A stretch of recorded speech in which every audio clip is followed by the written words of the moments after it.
మంచినీళ్లు తాగినంత తేలిగ్గా తలరాత మార్చొచ్చు. వివేకానందుడు చెబుతాడు, your destiny is your hands అంటాడు.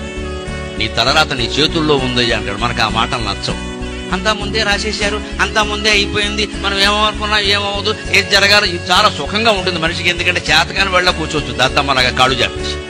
ముక్కోటి ఏకాదశి దర్శనం చేసేసుకుంటే సరిపోతుంది. ఇంకెక్క ఆ గుళ్ళు బదలగొట్టేసి ఉత్తరం ద్వారం లేకపోయినా సరే గోడ బదలగొట్టి పెట్టేసి మొత్తం సందులోంచి అయినా సరే చూసేసి 10 మంది మనుషులు మనకంటే ముందు ఉన్నా సరే వాళ్ళు మనుషులే, వాళ్ళు భక్తులే అయినా సరే వాళ్ళ మీద దాటుకుంటూ వెళ్ళిపోయి విష్ణుమూర్తిని ముక్కు గోకేసి నేను చూశా, నీ భక్తికి నమస్కారం, నీ రాజకీయానికి నమస్కారం, నీ దోపిడీకి నమస్కారం, నీ క్రమశిక్షణ రాహిత్యానికి నమస్కారం. అసలు నీకంటే ముందు మనిషి ఉండగా నువ్వు వాడిని దాటుకుని పెడుతున్నావు అంటే నువ్వు మనిషివే కాదు, నీకు దైవ దర్శనం ఎలా లభిస్తుంది?